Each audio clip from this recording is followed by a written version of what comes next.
Et j'aurais deux questions. Déjà à l'Assemblée, est-ce que toutes les PAS possèdent on va dire la facilité d'avoir un psychiatre dans son service? Lève la main ceux qui n'en ont pas, s'il vous plaît. Quand même. Donc là, on voit quand même que pas mal de PAS ne disposent pas de psychiatre, alors que dans ce que vous nous dites, c'est quand même une utilité, voire une nécessité, si j'entends bien ce que vous me dites, ça c'est la première chose. Et est-ce qu'on n'entend pas aussi une difficulté, est-ce que les PAS qui ont des psychiatres, est-ce que vous, en tant que médecin, vous avez accès, entre guillemets, ou en temps d'échange ou en temps de lecture, des différents temps que vous avez avec ce patient? Parce que ce que j'entends derrière aussi, et c'est ma difficulté puisque nous disposons d'une PAS, c'est que les psychiatres n'ont pas forcément ni l'acceptation, ni la facilité de mettre un compte-rendu qui soit accessible aux soignants, le soignant prescripteur du patient. Et ce que j'entends souvent, ce sont des plaintes, ce sont des doléances qui nécessitent multiples explorations, qui ne sont pas dénuées parfois d'anxiété ou parfois aussi de coûts, puisqu'on parle de coûts, et qui au final sont tous négatifs. Est-ce que justement les PAS qui se disposent de psychiatres, est-ce que vous en tant que soignant, vous pouvez accéder, avoir un temps pour discuter avec votre psychiatre, ce que moi je n'ai pas, en tout cas au niveau de mon service, parce que le psychiatre, il enchaîne les consultations et puis il a une vacation par semaine, etc., etc. Et il n'est pas forcément très à l'aise de mettre des mots, des annotations, parce que c'est accessible, c'est lisible par tout le monde, parce que c'est sur Orbis, etc. Est-ce que vous-même, en tant que soignant, vous êtes confronté à cette problématique ou est-ce qu'il n'y a que moi? Voilà. Pourrait-on avoir un sondage un petit peu accéléré? Est-ce que dans la salle, vous êtes confronté à cette problématique d'accès ou de temps de discussion avec les psychiatres? Lève la main ceux qui sont dans cette situation, si vous voulez bien. Ou les psychologues, hein, bien sûr. Hein. Il y a plus de psychologues que de PAS. On est d'accord, Sylvie? D'accord. Je vois que certaines personnes ont la même problématique que moi. Est-ce que Madame Weiss, est-ce que vous avez, vous, cette possibilité, enfin, qu'est-ce que vous en pensez, vous, en tant que psychiatre, s'il vous plaît, par rapport aux notations? Oui, je pense que mais ça, c'était, j'espère, audible dans ce que j'ai raconté. Je crois qu'il faut travailler très près des médecins et leur expliquer au fur et à mesure. Bon, après, c'est les médecins eux-mêmes qui notent dans le dossier. Hein. Les citations que j'ai faites, c'est les internes qui en parlaient. Hein.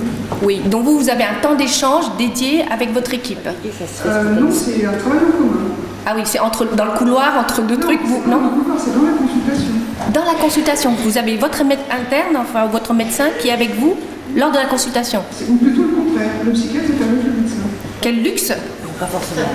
Quel luxe! Pour moi, c'est un luxe. Parce qu'on n'a pas tous cette possibilité. Non, pas toujours. Oui. Mais il y a cette souplesse de fonctionnement. On peut très bien, c'est ce que je vous disais, dans le fait d'être dans le commun de la passe, dans les couloirs, dans le bureau d'accueil, oui. C'est que s'il y a une demande pour faire une consultation à deux, on y va. Oui, oui, tout à fait. Ah ben ça c'est bien, parce que nous, malheureusement, on n'a pas forcément cette possibilité. Ce que je pense, c'est que d'abord, moi, je suis très pour les couloirs, parce qu'il se passe beaucoup de choses. Et c'est d'ailleurs une des choses qu'avec la TU4 qu'on a perdu dans les hôpitaux, c'est des petits cafés à l'intérieur d'un couloir ou d'un service dans lequel il se passe beaucoup d'échanges sur les patients. Donc moi, je suis pour les rencontres de couloir aussi. Oui. Et ce que j'ai envie de dire, c'est que moi, ça m'a apporté, et je pense que même s'il n'y a pas de psychiatre, c'est possible d'en parler entre vous et avec un psychologue ou pas d'ailleurs. C'est tout ce qui tourne autour, comme l'a bien montré Evelyne d'ailleurs, de la question des douleurs. Et notamment d'ailleurs pas mal chez les Africains, on voit la prépondérance de cette question de la place des plaintes de douleurs et à quel point c'est important de pouvoir communiquer, contacter, parler entre soi de cette question de la place des douleurs. Et souvent, effectivement, je pense que dans les PAS, il y a souvent des psychologues qui ont besoin elles-mêmes d'avoir une formation et de rencontrer d'autres psychologues et ou psychiatres qui travaillent dans une PAS. Et je pense qu'il faudrait imaginer une formation pour elle. Oui, tout à fait. Moi, par expérience, oui, il y a une question au fond de la salle.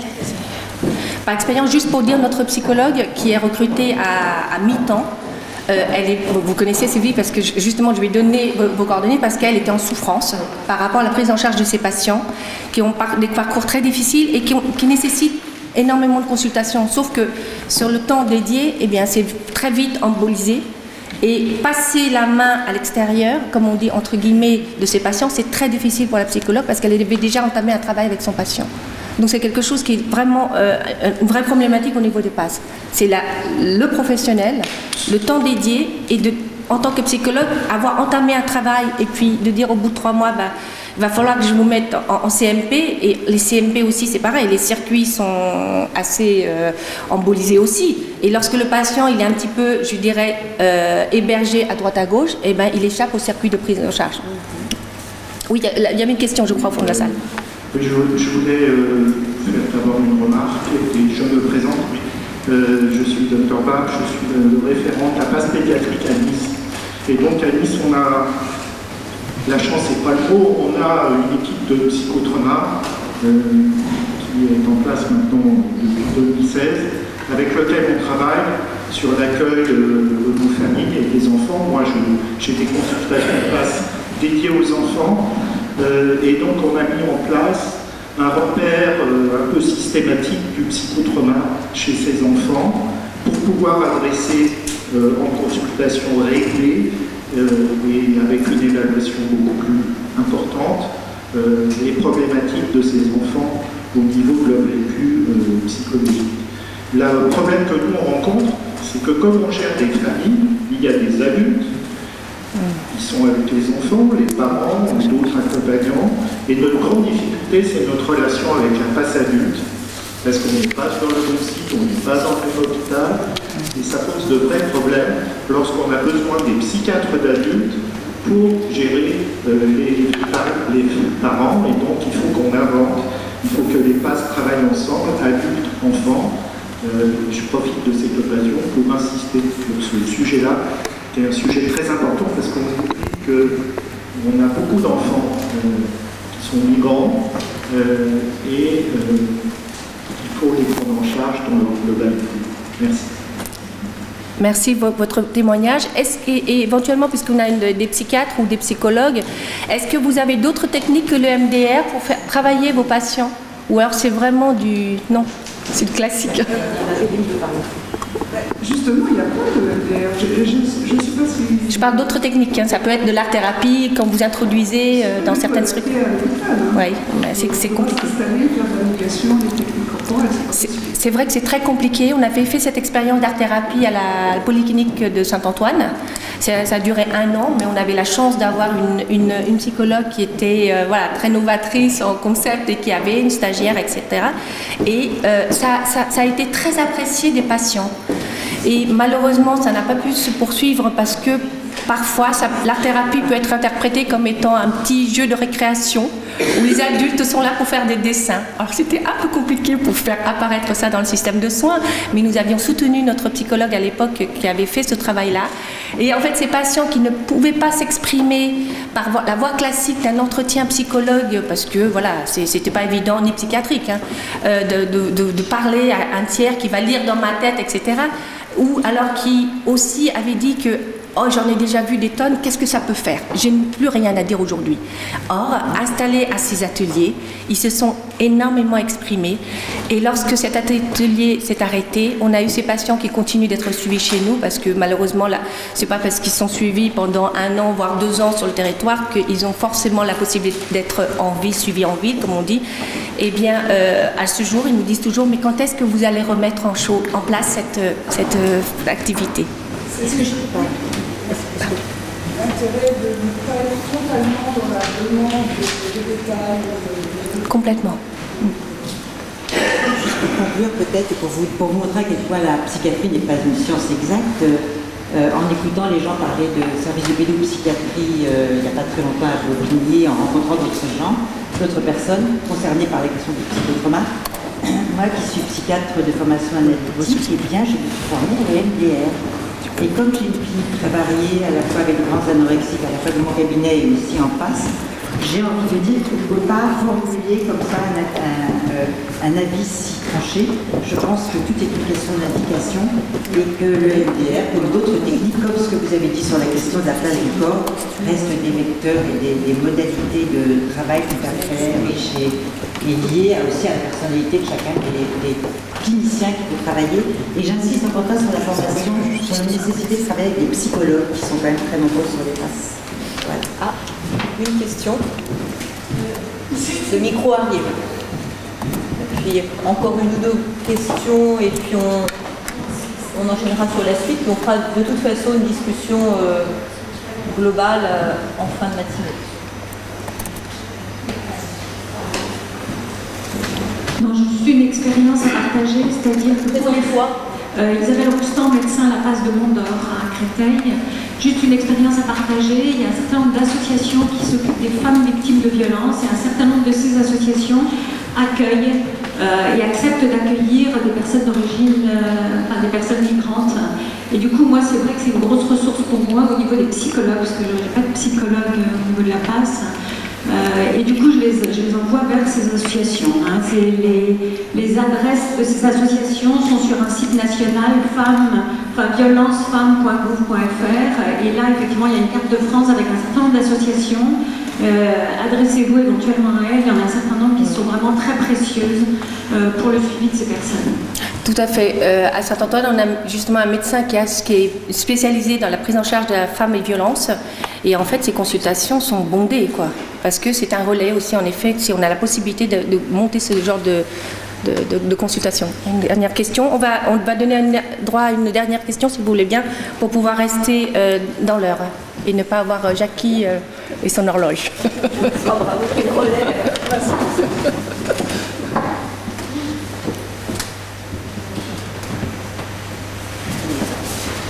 Oui, bonjour. Donc, Maud Royan, je suis médecin en place à Mont-Vincent.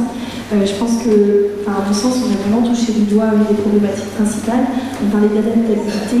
Et je pense que là, on est tous en train de conclure qu'en gros, le public qu'on a des besoins qui sont quand même un petit peu spécifiques. Alors, c'est-à-dire que, notamment, cette médiation ne semble pas du tout facultative pour pouvoir prendre en charge les problématiques de santé. On a vu, barrière de la langue, différences culturelles également dans l'expression de valeur. Enfin, moi, je sais que je suis d'une binationalité, donc on n'a pas du tout le même mode d'expression à Madagascar de la douleur psychique qu'en France. Donc j'ai deux parents qui s'expriment de manière totalement différente sur leur douleur. Donc on peut voir aussi que ça a besoin d'une approche complètement différente pour l'un et pour l'autre.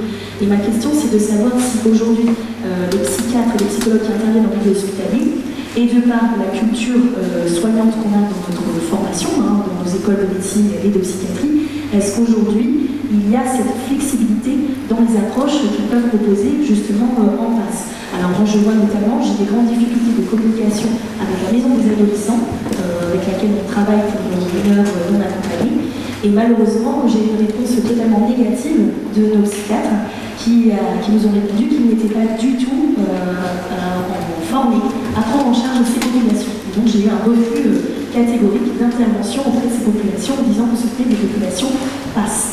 Donc aujourd'hui, là on a touché du doigt, je trouve, cette question qui est comment notre système de soins public peut s'adapter à cette nécessité. Vous avez dit tout à l'heure, les médiations sont pas reconnues par la T2A, puisque c'est un peu ça ce que vous disiez. Donc comment nous, on va faire la question, elle est un peu à l'Assemblée, comment nous, en tant que collectif passe, on peut apporter justement cet argumentaire pour dire qu'il y a des besoins, qu'ils existent et qu'il y a des besoins aussi en termes de formation et aussi en termes de réponses adaptées pour ces populations. Voilà. Claire, tu cherchais des sujets pour l'année prochaine. Je crois que côté psy, on est bien devant cette problématique. Dernière question. En tout cas, moi je partage votre manière de parler. Je pars. Je ne sais pas si c'est une réponse, je pense aussi qu'il y a effectivement un processus d'apprentissage dans les différents corps de métier. Quand je vous disais qu'on a des psychiatres, les KS, essentiellement au CPA, le CHU, etc., c'est aussi des psychiatres qui ont appris, grâce entre autres à l'aide précieuse des interprètes qui ont dû reformuler pour les psychiatres un certain nombre de questions. Donc par exemple, on a le bilan infirmier, on demandait si vous avez des idées suicidaires. 100% des réponses non. Mais à la question, mais par contre, on avait des récits, j'espère que la mort ne trouvera rapidement. Voilà, et on ne fait pas effectivement les mêmes choses de la même façon, et je pense que si on peut formuler des questions et pouvoir s'adapter à des contextes différents fait partie de l'apprentissage. Et d'ailleurs, je n'ai pas eu le temps de le dire, mais je pense que ça aussi, c'est quelque chose qu'on aura la possibilité de capitaliser du fait de la présence des psychiatres, par les différents lieux dont je vous ai parlé, il y a quand même eu 3 ou 4 thèses qui ont été faites à ce sujet. Et donc, je pense aussi que c'est le travail de recherche un peu qui s'est fait en fil vélo et qui s'adapte au contexte actuel, ça peut être utile pour l'ensemble pour mieux appréhender les situations nouvelles. Merci Barbara pour cette information bien précieuse qu'il va falloir en effet relayer et faire des échanges. Aïda travaille à la passe de l'hôpital Saint-Antoine. Et merci beaucoup de nous présenter une situation qui va alimenter la réflexion. Voilà, en fait, j'y travaille depuis 25 ans maintenant. La passe, en fait, je l'ai connue à l'époque de sa création par le docteur Jacques Lebas, que vous connaissez, je pense. Et puis, d'interne, je suis devenue attachée, puis maintenant responsable médicale. Et en effet, tous les jours, je suis confrontée à des problématiques qui deviennent de plus en plus compliquées, je trouve, par rapport à mes premières années. Je vais vous présenter le cas. Claire m'a parlé de parler d'un cas. Et ce n'est pas que ce cas-là, malheureusement, c'est vraiment une série de ce type. C'est le cas de Mme R, qui a 44 ans, qui est d'origine géorgienne, qui est réadressée par les urgences. Juste pour vous dire que notre bâtiment a été construit sur mesure à Saint-Antoine et ça a été très apprécié parce qu'auparavant, nous étions dans un bâtiment au fin fond du sous-sol de l'hôpital. Donc, c'était très compliqué de travailler puisque quand on recevait les patients, soit de chez nous qui devaient être redirigés vers les urgences, eh bien, ils se paumaient dans l'hôpital, même s'il n'y avait que 50 mètres entre les deux unités, ou vice-versa. C'est-à-dire quand les urgences nous réadressaient les patients se paumaient dans l'hôpital, parce que la signalétique est un vrai problème. Qui est d'origine géorgienne, donc qui est réadressée par les urgences. Aujourd'hui, nous sommes au rez-de-chaussée. En dessous se trouvent les urgences et au-dessus de la réa. En gros, on est super bien. Si on a un problème de réanimation, parce qu'on peut avoir ce genre de problème en effet sur ces patients qu'on croit venir en consultation passe juste pour un petit bobo, et en fait parfois c'est de vrais problèmes médicaux. Et donc cette patiente qui nous est réadressée par les urgences pour prise en charge, elle avait été vue le jour même. Donc elle est arrivée à la passe 4 heures après. Et c'est une patiente qui maîtrise un anglais très sommaire et elle est heureusement accompagnée par son mari qui a un anglais un peu plus soutenu, on va dire ça, avec qui je pouvais échanger. Cette patiente est arrivée en France depuis 2 jours et monsieur amène sa femme qui est très fatiguée. En effet, très fatiguée parce que je vois Madame R qui est en fauteuil roulant dans un état cachectique. L'examen rapide ne retrouve pas de déficit neurologique, mais parce qu'elle ne pouvait plus marcher et qu'elle était mieux dans un fauteuil qu'il lui-même poussait. Hémodynamiquement, elle était stable, apyrétique, elle a une trachéo qui est très productive, qui est sale. Sur le plan social, elle n'a aucun lien de famille en France. Elle est venue en France par voiture, donc le périple a été fatigant, on va dire ça. Et le couple est logé à l'hôtel. Ils ont 3 enfants qui sont restés au pays. Des enfants d'âge de 3 à 9 ans, chez les grands-parents. J'interroge donc le couple et c'est monsieur qui va me répondre, qui me dit, alors je vous synthétise parce qu'il n'a pas vraiment utilisé les mots de carcinome ni cancer, mais il m'a parlé d'hépatite C, cirrhose, et à ce moment-là, j'ai fait ma traduction sans passer par ISM, j'en suis désolée, mais c'est une histoire de coût. Et puis maintenant, c'est un peu compliqué la démarche pour contacter ISM, puisqu'il faut demander un bon de commande, etc. Bref, Madame R a un CHC sur cirrhose post-VHC traité au pays et qui a été ponctionnée de son acide il y a 7 jours dans une clinique au pays. Elle a été trachéotomisée il y a 1 mois pour, a priori, un tableau de détresse respiratoire aiguë. Et a priori, j'ai bien dit toujours a priori, il me parle de quelque chose qui se situe au stade pulmonaire, qui est probablement quelque chose qui ressemble à une métastase, parce que les docteurs au pays disent qu'ils ne peuvent plus rien faire. Ils ont décidé de tout vendre et sont venus en France, car ils disent qu'ici, au moins, elle sera bien et mieux soignée. Et monsieur R me dit, elle est très fatiguée, on est à l'hôtel, mais c'est pas bien. Elle mange pas bien, elle dort pas bien, il faut que vous me la preniez. Bon, j'essaie de récupérer un compte-rendu, des radios, il n'y a rien de tout ça. j'aimerais... voilà. Je vais prendre le cru des urgences. Le cru n'est pas sur Orbis encore pour l'instant. Hein. Donc c'est un petit compte-rendu papier qui me dit « problème au foie, point d'interrogation ». Trachéotomie.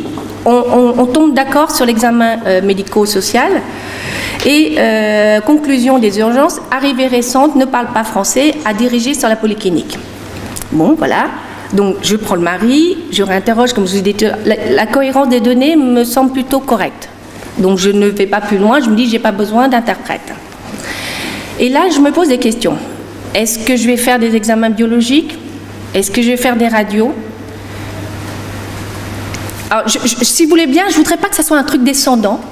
Je vais faire un petit sondage à la main levée pour un petit peu voir si mon approche est cohérente, si ailleurs vous aurez d'autres approches. Ça n'a aucun jugement sur les décisions de chacun et chacune. Hein, je pense c'est surtout ça qu'il faut qu'on instaure. Je pense qu'il y a une hétérogénéité, comme on a pu le dire à plusieurs reprises, de la prise en charge des patients, avec des approches individuelles de chaque soignant et éventuellement des questionnements à se poser sur nos pratiques.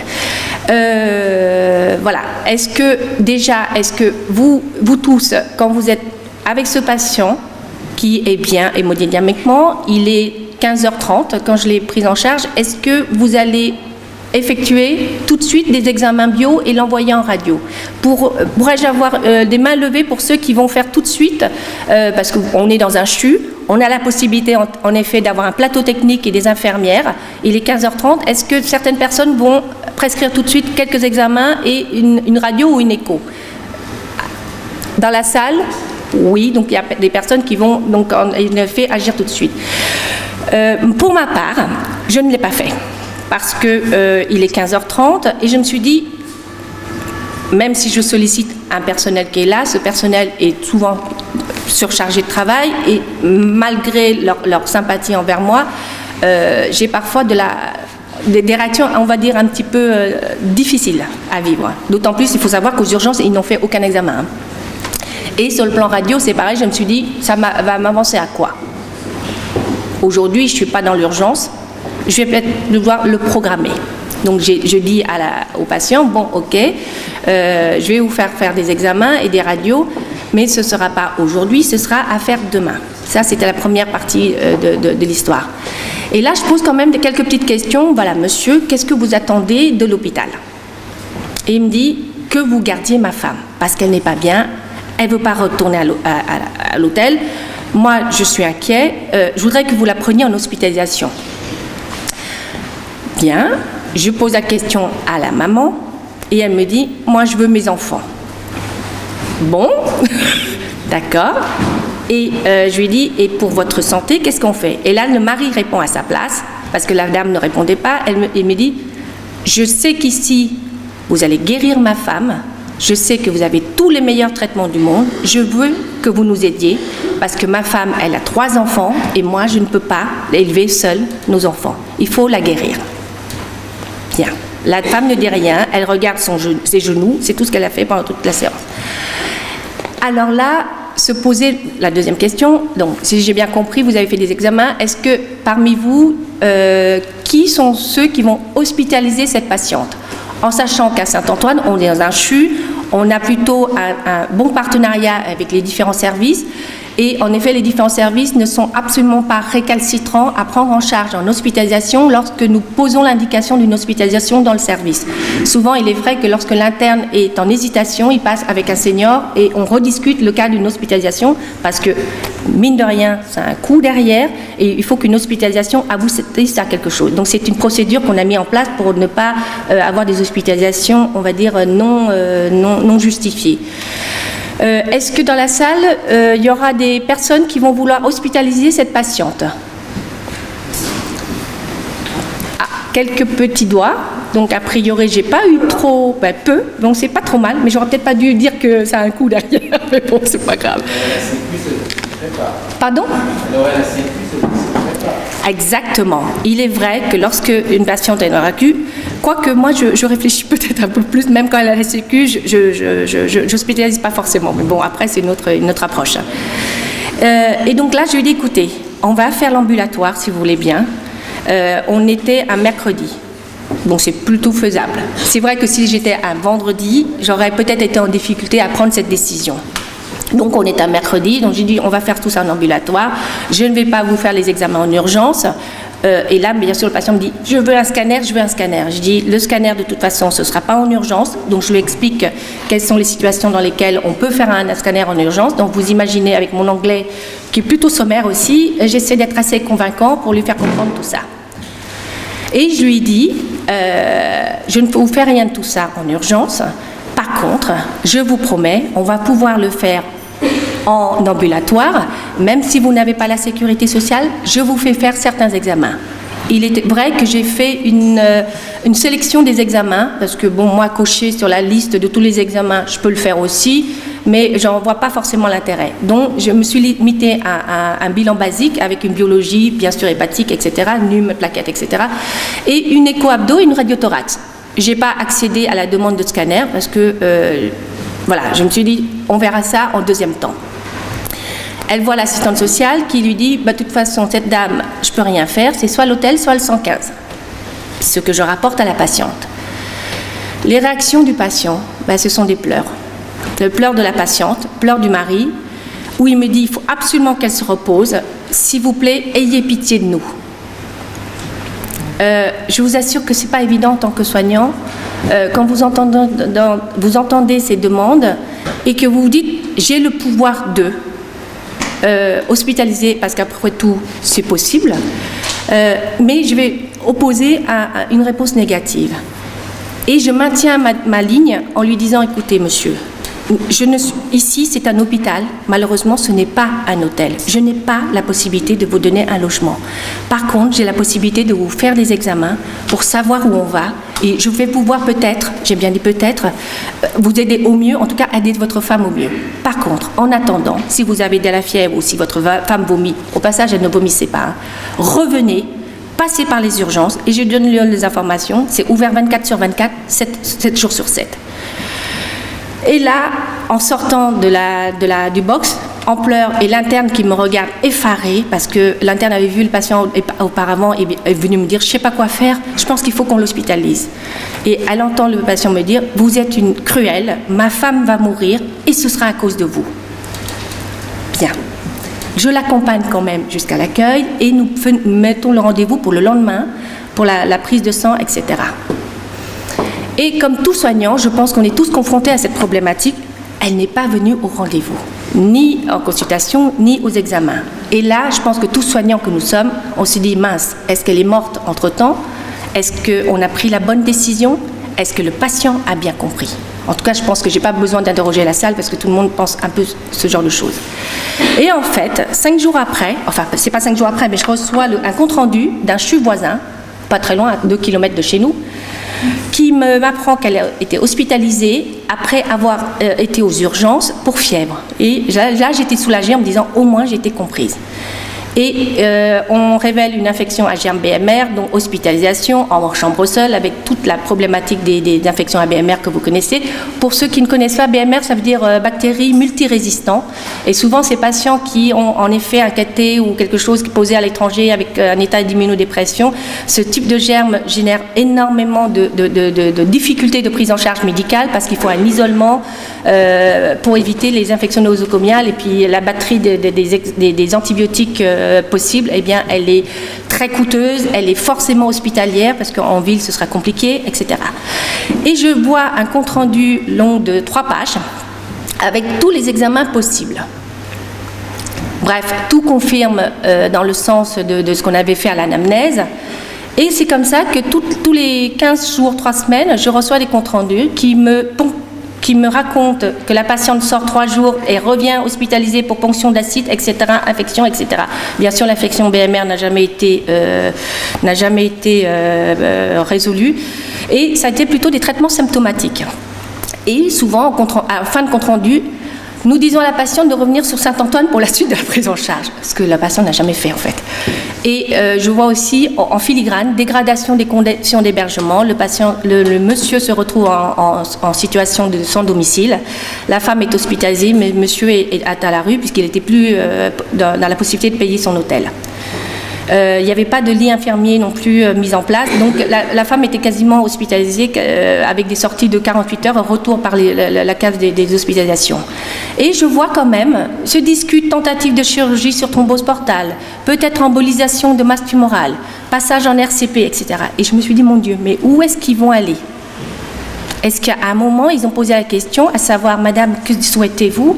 Alors qu'elle, tout ce qu'elle souhaitait, c'était, je veux revoir mes enfants. Et surtout, ce qui m'a interpellée dans ces comptes rendus, c'est qu'à aucun moment, il y a eu avis de psychiatre ou psychologue ou discussion de quelque chose où on pourrait se poser la question, mais que souhaite la femme? Or, on lui fait miroiter avec toutes ces batteries d'examens, comme j'entendais tout à l'heure, on va peut-être me guérir, on me fait une batterie d'examens, c'est qu'on va me trouver une solution à mon problème. C'est ça qu'elle était partie. Enfin, moi, si j'étais patiente, c'est ce que je me dirais. Et elle a subi tous ces examens qui ne sont pas non invasifs, j'en suis désolée, mais c'est ce que je me dis, avec une patiente à BMR, avec tous ces examens qui n'ont aucune utilité. Bref, je reçois après, bien sûr, un avis de décès. Voilà, mes questions, c'était l'hospitalisation pour prévenir une dégradation médicale certaine. Il va falloir en effet qu'on se pose la question, en tant que soignant de première ligne, est-ce qu'on doit hospitaliser pour se débarrasser, entre guillemets, notre patient qui n'a pas d'indication d'hospitalisation et souvent en passe, c'est ce que je constate, avec toutes les dérives que ça peut emmener derrière, avec tout le surcoût et le coût derrière. Heureusement que les équipes avec qui nous travaillons, ils sont là pour prendre nos patients quand on en a besoin, mais il faut vraiment une réelle évaluation de l'intérêt d'hospitalisation, parce que souvent, parfois, lorsqu'on discute avec certains soignants, ils nous disent « Oh, c'est bon, hein, on doit l'hospitaliser comme tout un chacun », sauf que ce n'est pas tout un chacun, il y a d'autres problématiques derrière. Hospitaliser pour ne pas se culpabiliser soi, c'est aussi quelque chose qu'il faut travailler, je pense, en côté soignant, c'est vraiment pas évident. Et est-ce qu'on doit minorer le problème social pour pouvoir hospitaliser et satisfaire un patient? Parce que ça aussi, on est confronté à ce type de demande. Et réaliser les examens, eh bien, on devrait se poser la même question, avec surtout un risque d'illusionner certains patients qui ont parfois des cancers à stade terminal et qui, hospitalisés, n'emmènent pas à grand-chose, si ce n'est peut-être une surmaltraitance, pour moi en tout cas parfois. Est-ce qu'on ne devrait pas réfléchir aussi à l'aide à la réflexion d'un retour auprès des siens qui doit être systématiquement posé pour ces patients qui viennent avec un espoir de guérison ou un espoir d'être mieux traités, alors qu'on donne un traitement, ils se retrouvent à la rue. Enfin bon, vraiment se poser ces questions-là et peut-être descendre un petit peu de cette politique qui consiste à dire en France, on a les meilleurs traitements, les meilleurs médecins, les meilleurs de tout ce qu'on veut. Mais sauf qu'on n'a pas tout ce qui est autour d'un soin.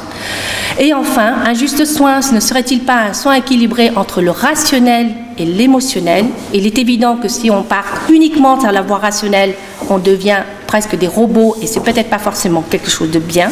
D'où les guidelines qu'on nous dirait de faire, il faudrait se poser la question. C'est vrai que les guidelines c'est bien parce qu'on va gérer le côté collectif, le côté généraliste, mais il faut garder aussi peut-être le côté psychologique, le côté émotionnel, notre côté humain, pour pouvoir aussi se donner cette ligne de discussion sur l'individuel.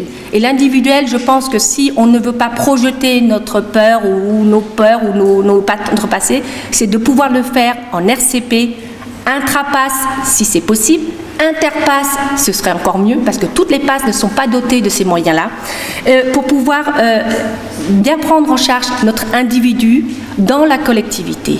Et enfin, pour finir, peut-être aussi de cette façon-là répondre à la problématique de l'incohérence ou en tout cas de l'hétérogénéité de la prise en charge des patients qui souvent vont faire de passe en passe, d'hôpital en hôpital pour aller là où ils auraient le plus de choses mais pas forcément dans leur intérêt. D'où peut-être aussi la possibilité de contrôler les filières. On parlait de filières tout à l'heure et en effet Saint-Antoine a été à un moment prise dans un engrenage de filières, que ce soit le VHC ou autre, parce qu'un patient a eu, et ça s'est dit, va à Saint-Antoine, t'auras tout. Et on s'est vu comme ça avec une grosse filière de VHC qui avait été prise en charge à la RIB, etc., et qui ont été déboutés de leurs demandes. Et ayant entendu ce genre de choses, ils sont venus chez nous, sauf que heureusement, il y a des outils, le téléphone, on appelle les collègues, non, stoppez, vous avez été vu à la Riboisière, vous retournez à la Riboisière, vous avez été très très bien prise en charge, et c'est ça qu'il faut tenir en discours, je pense. Vous avez été très bien prise en charge par nos collègues, il n'y a pas de raison raison, vous tournez dans tous les sens comme ça de Paris. Voilà, je vous remercie de m'avoir écouté et puis je passe la parole à vous.